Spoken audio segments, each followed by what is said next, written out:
에베소서 1장 15절 16절 하나님 말씀입니다. 이로 말미암아 주 예수 안에서 너희 믿음과 모든 성도를 향한 사랑을 나도 듣고 내가 기도할 때 기억하며 너희로 말미암아 감사하기를 그치지 아니하고. 아멘. 자, 하나님을 찬양하는 3절부터 14절까지의 긴 단락을 마쳤습니다. 그리고 이제 성도를 위해서 기도하는 내용이 뒤따라오는데, 기도를, 어떤 기도를 성도를 위해서 하는지를 말하기 전에 성도를 위해서 감사한다 하는 내용이 15절, 16절에 있습니다. 사도 바울이 에베소 성도들을 위해서 감사한다, 그렇게 말합니다. 근데 목사의 자리에서 바울의 이러한 태도는 본이 되죠. 아, 사도 바울이 이렇게 하는 것이 필요하구나. 목사는 이렇게 해야 되는구나 하는 생각을 합니다. 그런데 성경의 기록은 단지 본만이 아니라 명령으로 들리기도 합니다. 그래서 사도 바울과 같이 성도들에 대해서 감사해야 되겠다 하는 마음을 갖습니다.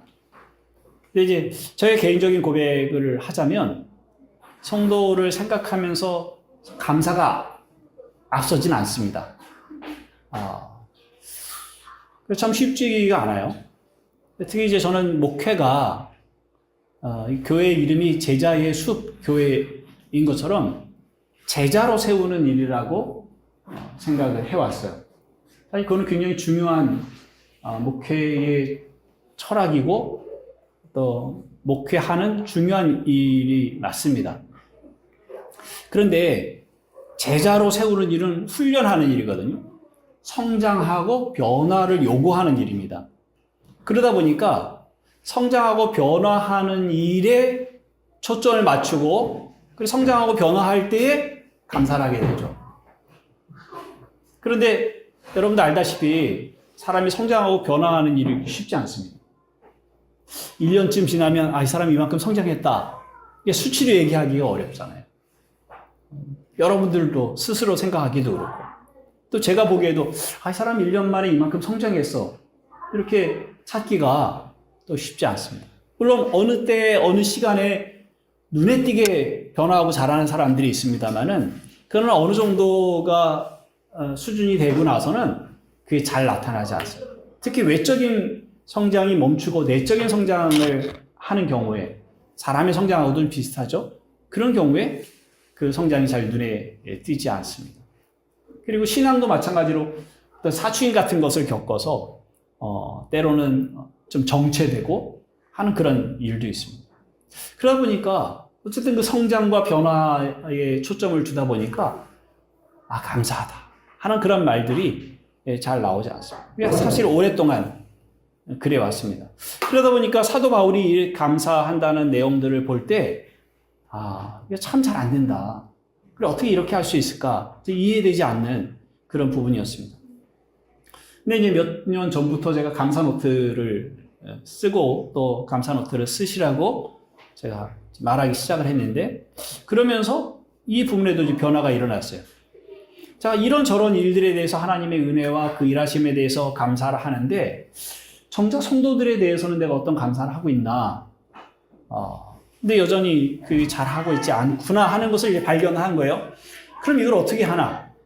그렇지. 주일에 예배에 참석하고 나눔을 하고 하는 그때에 그 성도들이 한 사람 한 사람의 삶의 모습들에 감사를 써야겠다. 그렇게 이제 생각을 하고 주일의 감사의 제목에는 우리 교우들에 대한 내용이 들어갑니다.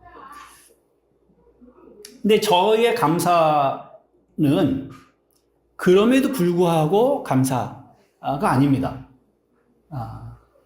그럼에도 불구하고 감사는 그냥 성경에서 가르치는 감사기는 해요. 이러이러한 어려움이 있습니다. 그럼에도 불구하고 감사합니다. 이런 식으로. 굉장히 좋은 일이고 또 아주 수준이 있는 감사라고 생각이 돼요. 어떤 고난이 왔어요? 고난이 왔습니다. 그럼에도 불구하고 이러하기 때문에 감사합니다. 이런 식으로 가는 거죠.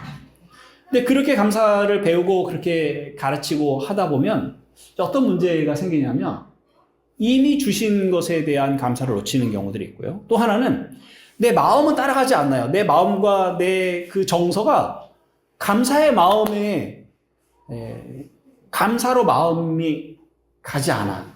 그런데 그 형식을 따라서 입술로 감사하는 거예요. 그래야 된다고 얘기를 하니까. 그래서 그럼에도 불구하고 감사합니다라고는 하나 사실은 속에서 늘 찝찝한, 아직 하나님 이런 건 감사하지 못하는데 불편한 그런 감정들을 갖게 됩니다.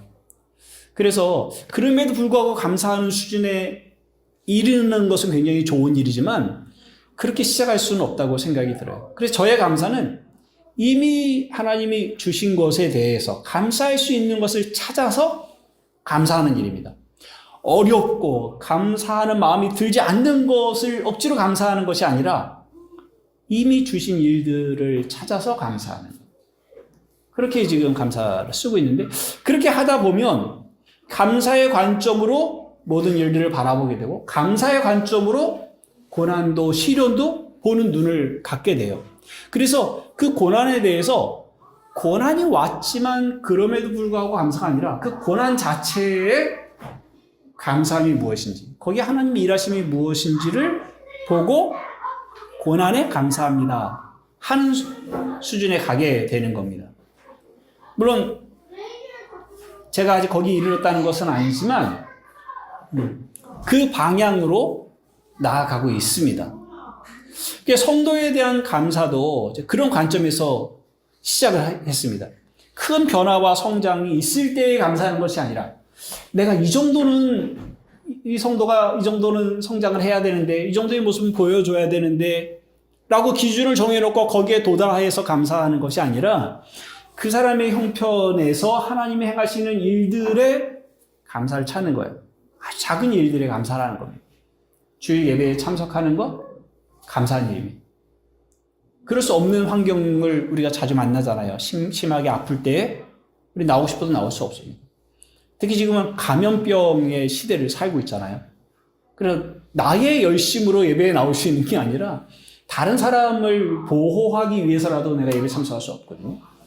그래서 예배에 참석할 수 있는 것 자체가 은혜예요. 여러분도 그렇게 고백할 수 있을 겁니다. 말씀에 귀를 기울인다는 것은 그 은혜입니다.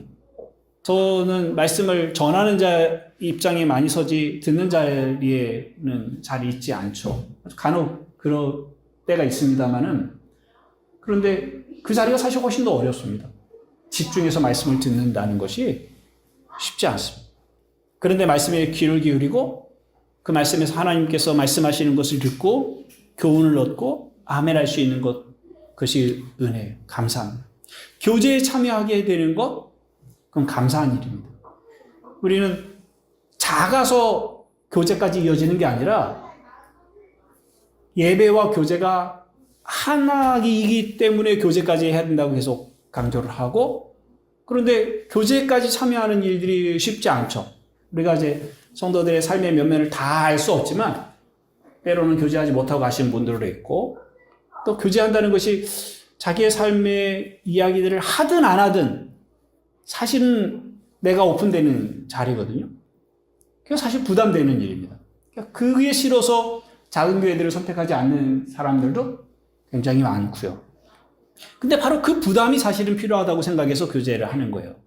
거기에서 진정한 영적인 성장이 일어나는 거예요. 하나님 앞에서는 사람들 앞에서 자기를 감출 수 있거든요. 그런데 사람들 앞에 자기의 모습을 조금씩 더 내보일 때, 그리고 그 속에서 치유가 일어나고 변화가 일어난다고 생각을 합니다. 그래서 반드시 교제가 있어야 된다고 생각되는데 그 교제에 참여하게 되고, 그리고 몇 년 그 교제를 하는 중에 그 사람의 나눔의 내용들이 달라지죠. 처음에는 가식적이었다가 점점 자기 얘기를 하는 것으로 바뀌어지고요. 다른 사람의 얘기에 귀를 기울이는 것으로 바뀌어지고요. 그 안에서 치유되는 모습들을 긴 시간들을 통해서 경험을 합니다. 그런 그 교제의 모습에 감사를 드려요. 또 그 교제에서 나눠지는 이런저런 삶의 일들, 그 속에서 하나님의 일하심에 대한 얘기들을 우리가 들으면서 또한 감사하게 돼요. 이러한 사소한 일상에 대해서 감사를 하고 있어요. 근데 바로 본문이 바울이 어떤 내용으로 성도들에 대해서 감사하고 있는지를 아주 짧게 다루고 있는데, 바울은 다른 서신서에서도 성도에 대한 감사를 말하고 있습니다. 대부분 바울 서신의 갈라디아서를 뺀 나머지 서신들은 전부 다 감사를 말하고 있어요. 갈라디아서는 감사를 말하지 않습니다. 그것은 왜냐하면 갈라디아 교인들이 다른 복음의 영향을 받아서 흔들리고 있었어요. 다른 복음이라는 것은 율법주의입니다. 믿음으로만 구원에 이르는 것이 아니라 할례를 행해야 되고 구약의 율법을 따라야 한다는 그런 거짓 교사들이 와서 그들에게 교훈을 할 때 거기에 혹해서 흔들리고 있었을 때였어요. 그래서 그들에게는 감사의 내용이 없습니다. 그렇지만 다른 서신들은 대부분 감사가 있는데, 거기 보시면요, 주보를 보시면 로마서 1장 8절, 먼저 내가 예수 그리스도로 말미암아 너희 모든 사람에 관하여 내 하나님께 감사함은 너희 믿음이 온 세상에 전파됨이라. 그들의 믿음으로 인한 어떤 변화가 다른 사람들에게 알려지고 있어요. 그것에 대해서 감사하고 있다고 말합니다. 고린도전서 1장 4절 7절인데요. 그리스도 예수 안에서 너희에게 주신 하나님의 은혜로 말미암아 내가 너희를 위하여 항상 하나님께 감사하노니 이는 너희가 주 안에서 모든 일 곧 모든 언변과 모든 지식의 풍족함으로 그리스도의 증거가 너희 중에 견고하게 되어 너희가 모든 은사에 부족함이 없이 우리 주 예수 그리스도의 나타나심을 기다림이라. 그러니까 그들에게 주신 은사들로 인해서 하나님께 감사한다. 그렇게 아주 간단하게 말하면 그렇게 할 수 있고요. 빌립보서 1장 3절에서 5절, 내가 너희를 생각할 때마다 나의 하나님께 감사하며 간구할 때마다 너희 무리를 위하여 기쁨으로 항상 간구함은 너희가 첫날부터 이제까지 복음을 위한 일에 참여하고 있기 때문이라. 그러니까 빌립보 성도들은 그들이 이 바울의 복음 증거에 참여하고 있어서 감사하고 있다고 말하고, 또 데살로니가전서 1장 2절 3절에서 우리가 너희 모두로 말미암아 항상 하나님께 감사하며 기도할 때에 너희를 기억함은 너희의 믿음의 역사와 사랑의 수고와 우리 주 예수 그리스도에 대한 소망의 인내를 우리 하나님 앞에서 끊임없이 기억합니다. 믿음, 사랑, 소망으로 인해 하나님께 감사한다고 말합니다. 그리고 이제 그 뒤에 나머지 서신들은 믿음과 사랑으로 감사한다고 동일한 내용을 다루고 있어요. 골로새 1장 3절에서 4절, 데살로니가 후서 1장 3절, 빌레몬서 1장 4절, 거기는 전부 다 믿음과 사랑에 감사한다고 말합니다. 근데 빌레몬서는 순서가 바뀌었어요. 다른 데는 다 믿음과 사랑 이렇게 얘기하고 있는데 빌레몬서는 5절에 주 예수와 및 모든 성도에 대한 네 사랑과 믿음이 있음을 들음이니 이렇게 말합니다. 아마 이렇게 순서가 바뀐 것은 빌레몬에게 특별히 사랑이 요청되는 그런 서신을 지금 쓰고 있는 거거든요. 그래서 그 부분을 강조하기 위해서 순서가 바뀐 것 같아요. 그리고 에베소 1장 우리가 읽은 본문입니다. 그걸 다시 보면 이로 말미암아 주 예수 안에서 너희 믿음과 모든 성도를 향한 사랑을 나도 듣고 내가 기도할 때 기억하며 너희로 말미암아 감사하기를 그치지 아니하고 다른 성경들은요 항상 하나님께 감사한다고 그렇게 말하고 있습니다. 그래서 믿음과 사랑이 사도가 하나님께 감사하는 중요한 근거라고 말하고 있습니다. 근데 이거는 사도가 감사하는 근거이면서 또한 그리스도인이 누군가 하는 정체성을 말하는 겁니다. 그리스도인은 누군가? 믿음과 사랑이 그에게 있는가 하는 걸로 점검을 할 수 있습니다. 자, 두 가지를 이제 떼서 얘기를 할 텐데, 먼저는 주 예수 안에 있는 너희 믿음. 그것이 이제 감사의 내용인데요. 주 예수 안에서 너희 믿음. 이 말은 주 예수를 믿는 믿음이라고 해석할 수 있어요. 주 예수를 믿는 믿음. 주 예수를 믿는 믿음. 이것이 그 한 사람의 존재, 그 한 사람의 정체성, 그 사람의 가치를 결정할 수 있는 시금석입니다. 이것 한 가지 요소가 사실 가장 중요한 내용입니다. 동의하지 않을 수 있습니다. 예수를 믿는 그 믿음이 있다고 하면서 사실 인격이 형편없는 사람들이 있습니다. 예수를 믿는다고 하면서 사회적으로 무리를 일으키는 사람도 있습니다. 예수를 믿는 사람, 믿는다고 하면서 다른 사람에게 해를 입히거나 악한 영향을 주는 사람도 있습니다. 그런데 이 믿는다는 이 하나의 요소로 그 사람의 존재와 그 사람의 가치를 결정한다는 것이 말이 안 된다. 이해할 수 없다. 그렇게 말하는 분들이 있을 겁니다.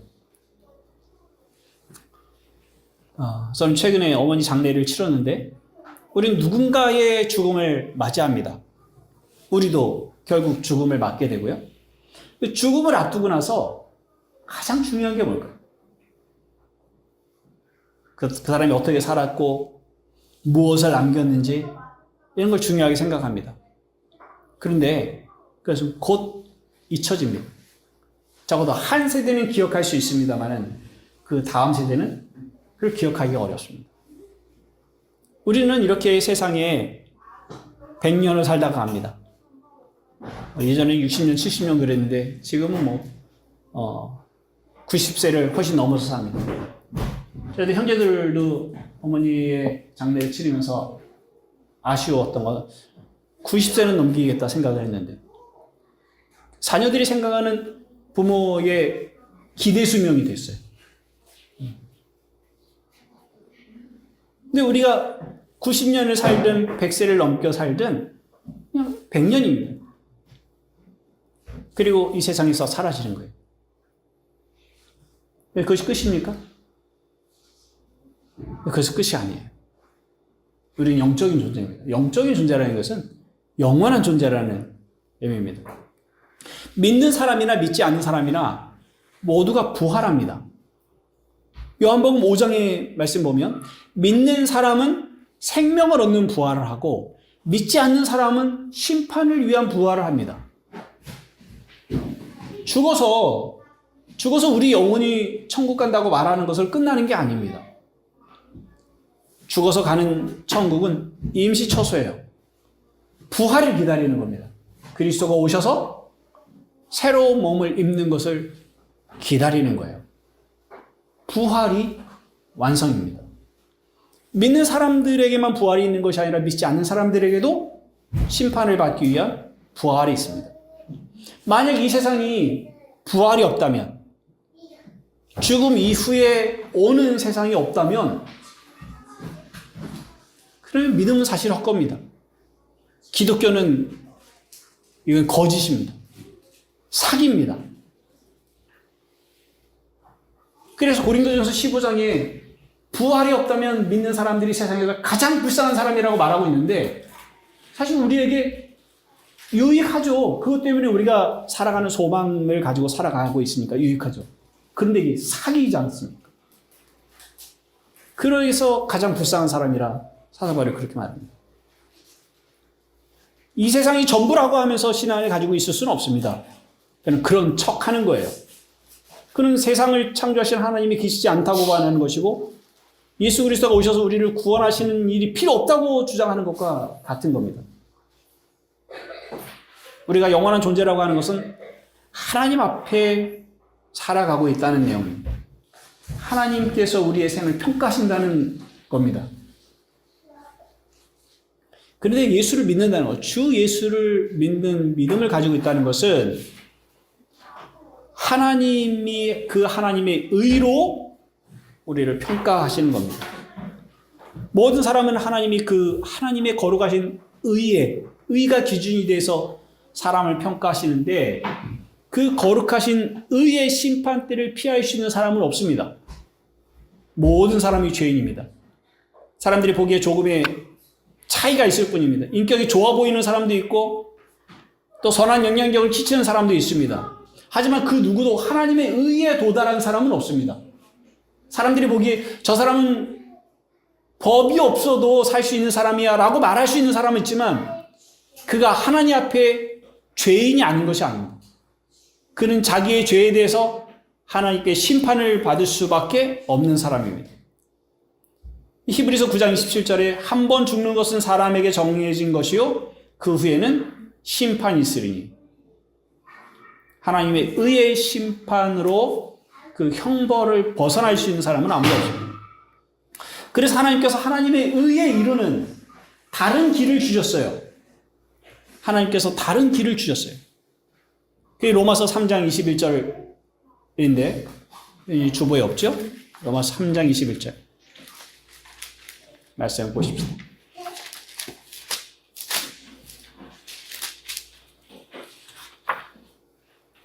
로마 3장 21절부터 24절 말씀 보면요, 이제는 율법 외에 하나님의 한 의가 나타났으니 율법과 선지자들에게 증거를 받은 것이라. 곧 예수 그리스도를 믿음으로 말미암아 모든 믿는 자에게 미치는 하나님의 의인이 차별이 없느니라. 모든 사람이 죄를 범하였으며 하나님의 영광에 이르지 못하더니 그리스도 예수 안에 있는 속량으로 말미암아 하나님의 은혜로 값없이 의롭다 하심을 얻은 자 되었느니라. 하나님의 의에 이르는 길은 돈을 주고 살 수 있는 게 아닙니다. 하나님의 의에 이르는 길을 자기의 선행으로 도달할 수가 없습니다.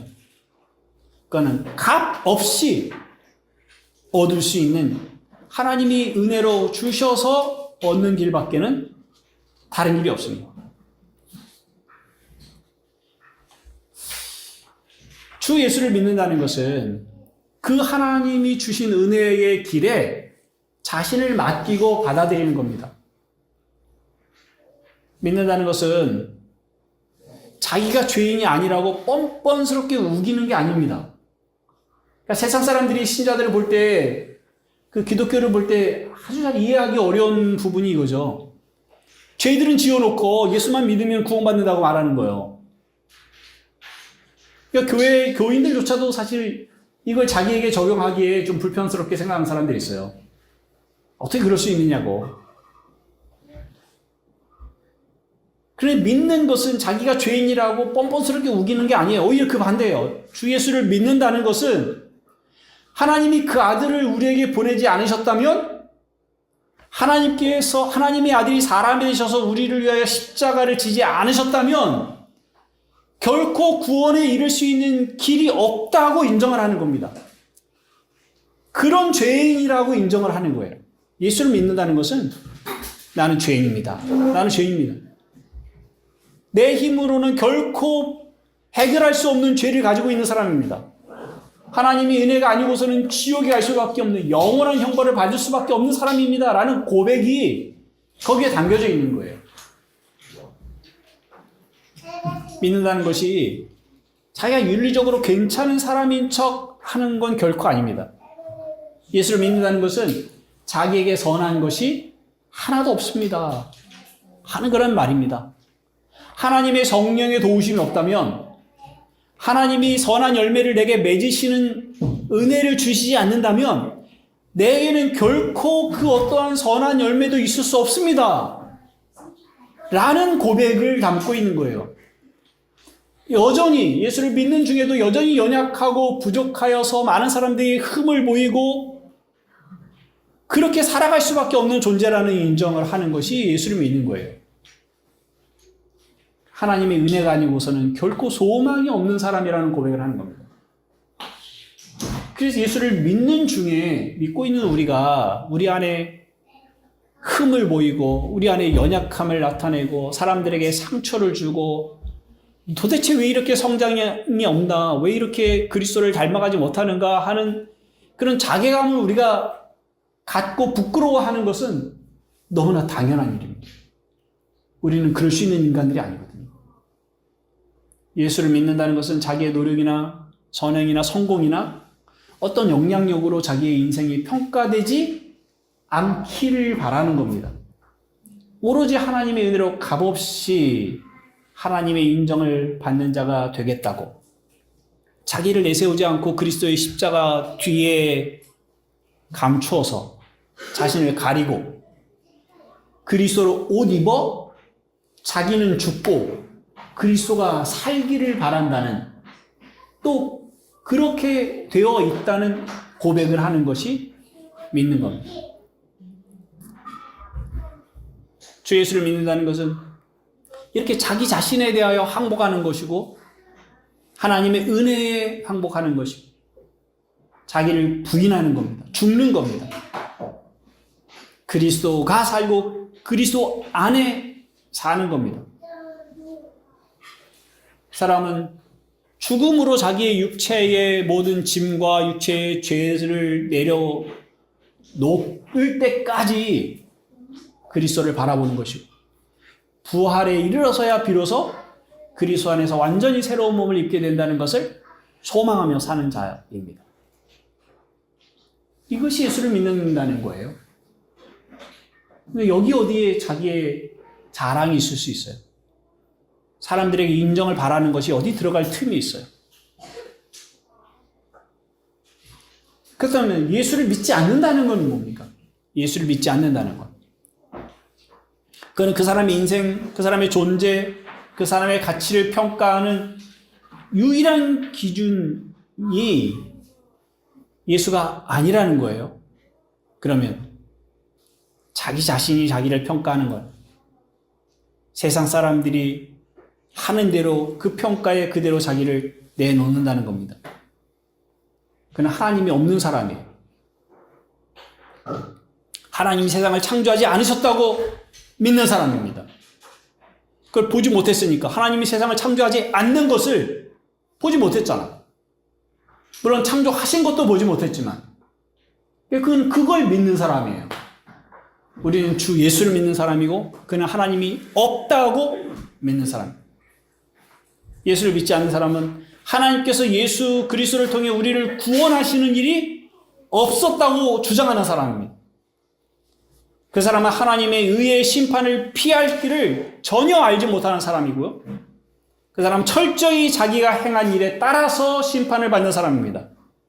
그가 행한 모든 일들, 그가 생각한 모든 악한 계획, 그 마음에 깃든 수많은 악한 생각들, 감정들까지도 하나님의 의로운 심판대 앞에 서서 심판을 받고 형벌을 받게 될 사람이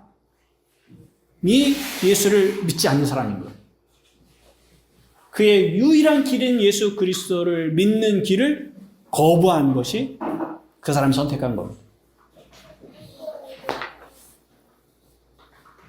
그래서 주 예수를 믿는 믿음이 우리의 인생을 평가하는 최고의 요소라고 말하는 것이 분명하죠. 예수를 믿는다는 것에는 이런 놀라운 내용들이 담겨져 있습니다. 그래서 예수를 믿지 않는다는 것은 매우 무서운 일이고 두려운 일입니다. 그런데 누가 믿게 되는 겁니까? 누가 이런 것을 이해할 수 있는 겁니까? 이런 설명을 듣고 놀라워하는 사람들은 누구고 이걸 두려워하는 사람들은 누굽니까? 하나님의 은혜가 아니면 이런 믿음에 이르게 되는 게 아닙니다. 누가 자기를 부인하는 자리에 가겠어요? 나는 죄인입니다라고 항복하는 자리에 누가 제정신을 가지고 들어가겠어요? 누가 자기 자신을 내세우지 않고 생명을 얻으려 하겠어요? 일반적으로 사람들은 그렇게 하려 하지 않거든요.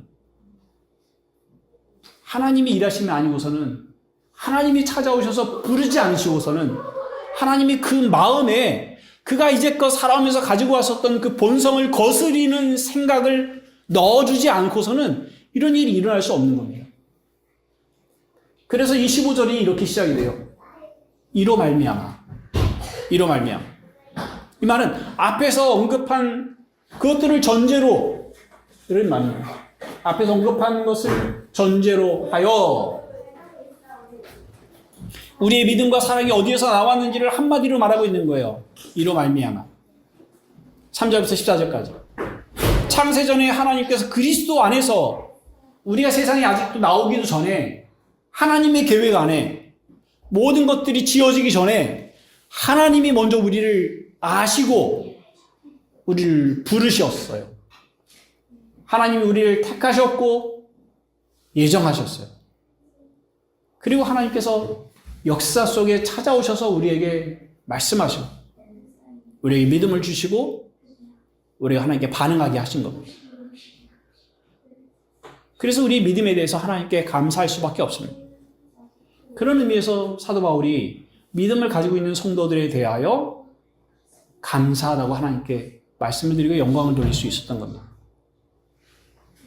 이게 우리 성도들을, 여러분들이 여러분 자신을, 여러분들이 다른 사람을, 목회자가 여러분을, 또 여러분들이 목회자를 대할 때 그 사람의 윤리적인 실력이나 혹은 인격이나 또 신앙에 성숙하는 모습들로 평가하는 그 평가들이 그럼 완전히 없을 수는 없습니다. 왜냐하면 우리가 서로 격려하고 성장하도록 도와야 하니까.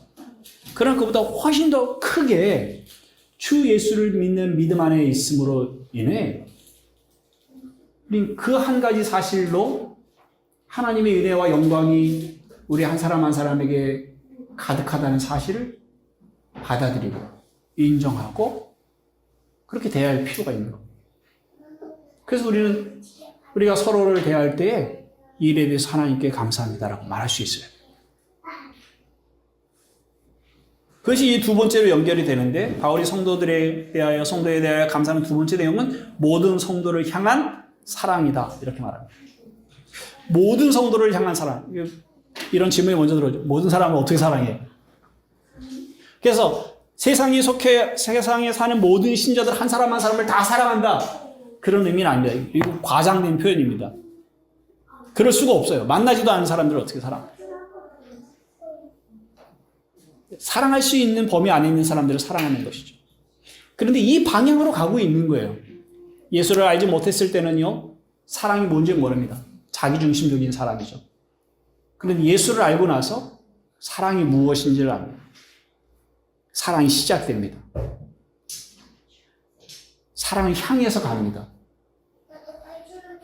물론 더 사랑하는 사람이 있고 덜 사랑하는 사람이 있습니다. 사랑을 잘 표현하는 사람이 있고 그렇지 못한 사람도 있습니다. 그렇지만 모두가 사랑해야 된다는 사실을 압니다. 그 방향으로 가는 거예요. 사랑을 하지 못하는 것이 이거 사랑하지 못하고 있구나 라는 것을 깨닫는 것도 그 사랑이 있기 때문에 깨닫는 거죠. 성령이 아니고서는 하나님의 법에 굴복하지 않는다 그랬잖아요. 하나님의 법을 기쁘시게 하려고 하지도 않는다 그랬잖아요. 그렇다고 해서 하나님의 법에 굴복하고 하나님을 기쁘시게 하는 삶을 살아간다? 그렇지 않거든요. 그렇게 하지 못하고 있는 자기 자신을 발견하고 부끄러워하고 은혜를 구하는 것도 또 성령이 그 안에 있는 사람의 모습이거든요. 사랑도 마찬가지예요. 모든 사람을 다 사랑하기 때문에 이렇게 말하는 것이 아니라 신자는 그 안에 하나님의 사랑으로 인해 누군가를 사랑해야 하는 의무와 책임을 가지고 있고 거기에 대한 부담을 가지고 살아가는 겁니다. 구원에 이르는 길은 믿음 외에 다른 길이 없습니다. 믿음과 사랑을 얘기하고 있지만 사랑이 구원에 이르는 길은 아닙니다. 믿음만 구원에 이르는 유일한 길입니다. 사랑은 그 사람이 믿음 안에 있는지를 확인할 수 있는 유일한 증거입니다. 여러분 자기가 자기 자신을 생각할 때 나는 믿는 자야 라고 말할 수 있는 증거가 있습니까? 내가 믿는다고 고백하잖아 라는 말 외에 내가 믿는다고 말하는 거 말고 그 증거를 제시해 보십시오. 그건 사랑이어야 됩니다.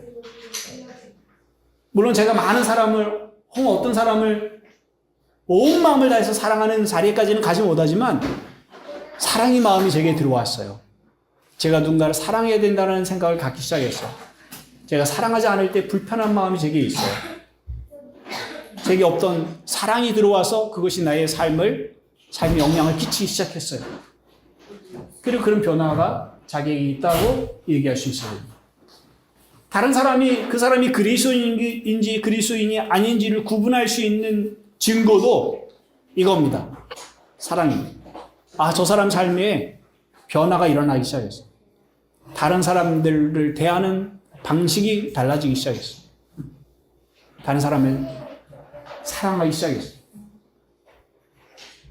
물론 이 사랑의 내용과 전개가 좀 다르지만 어쨌든 덜 화를 내고 있어. 좀 더 친절하게 하고 있어. 다른 사람들의 말에 경청하지 않던 사람인데 관심을 갖고 경청하기 시작했어. 이런 것이 그의 변화입니다. 사랑은 성령의 열매라고 성경에 말하고 있는데요. 그 열매는 사람마다 다 다르죠. 어떤 사람은 튼실하고 큰 맛이 좋은 그런 열매를 가질 수도 있지만 어떤 사람은 아직 거기에 도달하지 않습니다. 아직 열매가 이게 사랑의 열매인지 알 수 없는, 아주 조그만 때는 이게 사과 열매인지 이게 배를 만들지 복숭아를 만들지 자두를 만들지 알지 못하는 아주 작은 몽골이 하나가 생기는 정도일 수 있죠. 근데 그것이 성령으로부터 시작된 거라. 과거의 상처가 아직 충분히 치료되지 않아서 여전히 자기중심적인 사랑으로 몸부림하는 사람도 있을 수 있습니다. 다양한 사람들이 교회 안에 있죠. 그러나 그들이 모두 다 같은 방향으로 가고 있는 거예요. 하나님의 사랑을 입어 사랑을 향해 나가고 있는 겁니다. 사도 바울이 에베소에 있는 성도들이 그들의 사랑으로 인해서 감사하다라고 말할 때 에베소 성도들 한 사람 한 사람 전부 다 사랑이 가득하다고 말하고 있는 것이 아닙니다. 그들의 공동체가 대체적으로 사랑의 변화가 일어나고 있다고 말하고 있는 겁니다.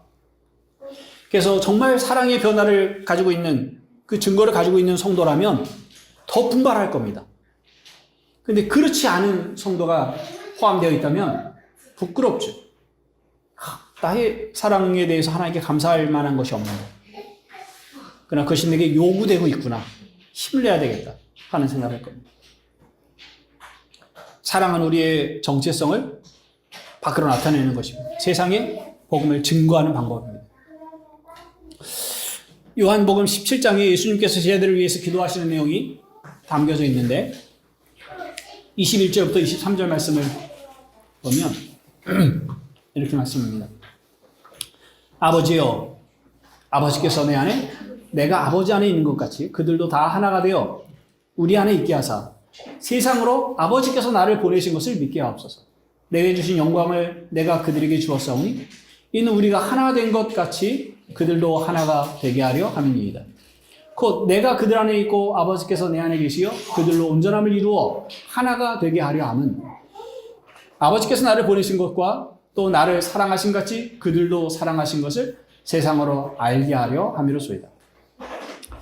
하나님께서 그리스도 안에서 이미 우리를 영화롭게 하셨습니다. 나를 하나님께서 받으시고 죄를 용서하시고 하나님의 아들이 되게 하셨어요. 하나님 나라를 상속받게 하셨습니다. 같은 일이 신자들에게도 나타난 겁니다.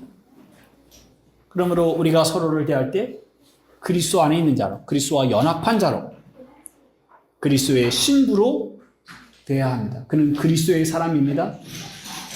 그 안에 그리스도가 계십니다. 그러한 마음으로 존중하고 서로를 대하는 그것이 사랑입니다. 그 또한 하나님을 사랑하는 길입니다.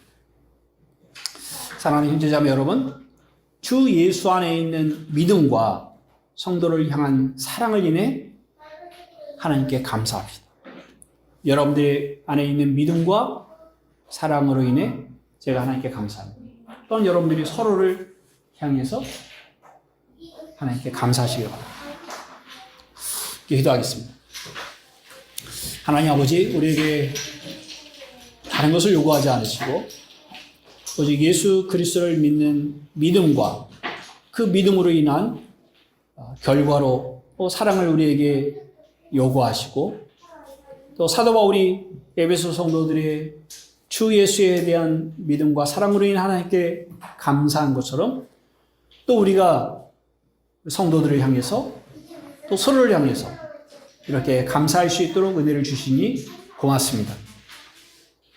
이 위에 우리의 존재의 영광과 가치를 두게 하시고 또 더 힘써 믿음과 사랑을 행하는 자로 살아가게 하시고 또 지체들에게서 우리가 다른 것이 아니라 믿음과 사랑만 요구할 수 있도록 그것으로 서로를 감사하고 또 서로에게 기꺼이 다가가 하나가 되는 그런 공동체가 되도록 은혜를 허락하여 주옵소서. 한 주의 삶에 하나님의 성령께서 도우시고 우리가 살아가는 모든 삶에 하나님의 나라를 누리고 경험하게 하여 주옵소서. 예수 그리스도의 이름으로 기도합나이다. 아멘.